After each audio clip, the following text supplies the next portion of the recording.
In your book, you emphasize how central the concept of alienation is to Marx.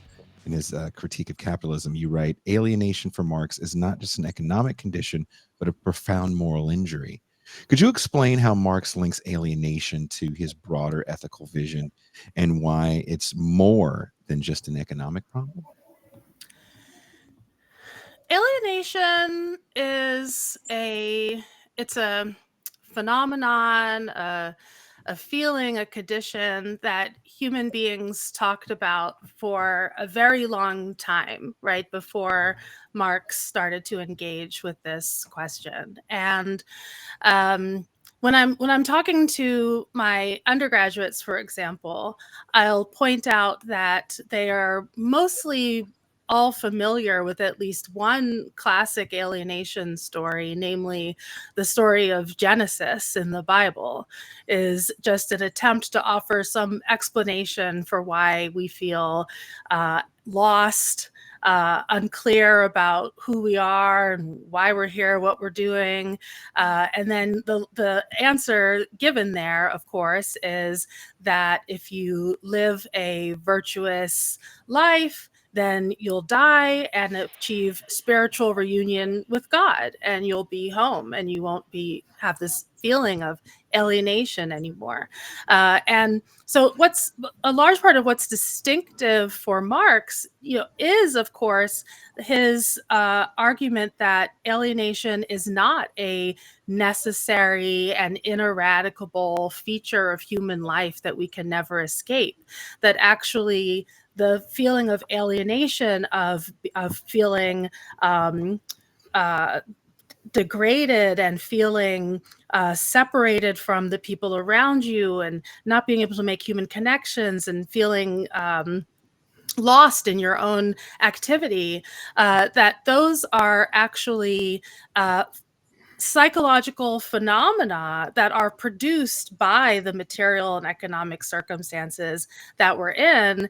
And of course, the good news is that we produce those circumstances, and we can produce other ones that would allow us to feel more fully realized in ourselves and in our interactions with other people. So there's one reading of Marx that says, well, in his early works, he was worried about alienation, but isn't alienation inherently this kind of psychological, spiritual concept that doesn't belong in a scientific analysis of human life? And so that reading says Marx talks about in the early work, but then later, when he gets more interested in economics, he abandons it. But he doesn't seem to abandon it. He continues to speak, even when he stops using the German words that get translated into English as alienation. He continues to talk about this experience that especially working people have of performing an activity, and then the product of that activity confronts them in this hostile relationship. And that is exactly how he's describing alienation early on. And he prescribes the same remedy, namely that we reorganize our production as a society so that people have agency and ownership and a sense of confirmation and fulfillment in the products of their activity. So I think both of these strands, both this kind of like earlier psychological, spiritual strand, but of course, the economic and material solution are both there in Marx, and they're there all the way through. Dr. Wills, what do we get wrong on the left about this concept of alienation? It feels like over the last, 8 years or so, the right has kind of monopolized this conversation on alienation, especially when it comes to young men. The manosphere, if you will, is kind of ripe with people of various ethnicities preaching about the perils of alienation, how to fix it, so to speak, through self-help. What do we get wrong, and how can we possibly use Marx as a way to talk to people that do feel alienated about alienation? Yeah, a great question. And I think that we often are a bit skittish about talking about these sort of the emotional fallout of capitalism, the emotional fallout of modern life. I've been really happy. I've had quite a positive reception of my book, but there is a long-standing tendency especially among Marxists specifically, to think of questions of morality or questions of psychology or as sort of fluffy or sort of not what we're up to, not what we're about, and that is a mistake. And I absolutely agree that it leaves a space wide open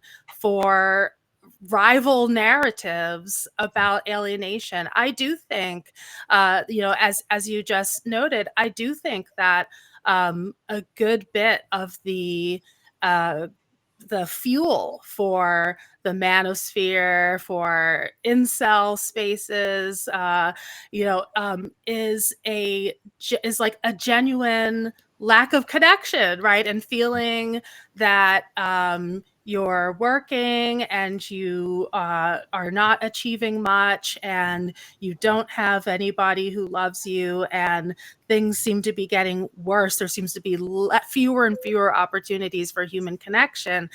I think there's a big space open to say, hey, the idea that this is, you're not wrong to feel like it would be great if you had more human connection, but that is a struggle that you share with women, right, who are in the same circumstances. The like if you're a woman in a relationship with a man, you are experiencing the same capitalist society that structures those relationships. Whether you're in a relationship, out of relationship, we're all under those same pressures. And the sort of reduction of women to tools, salves, right? That it becomes women's job to repair the psychological damage that capitalism does, and to do that on an individual level, and then usually typically not to receive the same kind of repair themselves is clearly reactionary and a non-starter, and also won't even solve the problem for men who feel this way. So I think there's a big opportunity to offer a rival humanistic vision of what it would be to have meaningful community and care. Pascal, would you like to add something to that? Do you think that part of the problem is that we on the left have failed to understand that there's a human consequence to the means of production and its interface with the workers, and we're still stuck in the theoretical discourse and have never had the ability to apply this to practical working reaction with human beings? In other words, are we still stuck in our own heads? Yeah. I think it depends what we have in mind when we talk about the left, right? Of course, which is an extremely expansive concept. Um, I think I don't know. I think that's the answer.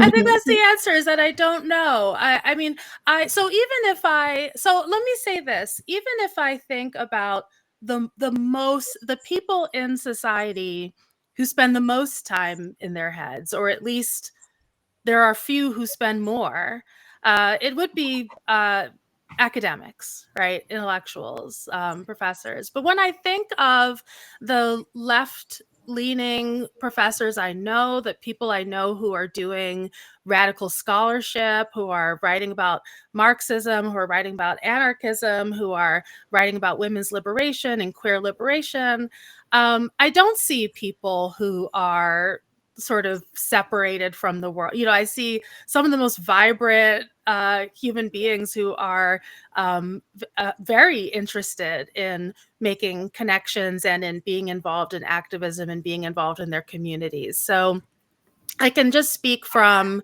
you know, anecdotally, I guess, from my experiences of some of the people we might think of as, you know, here's somebody who's in their head, you know, with the theory.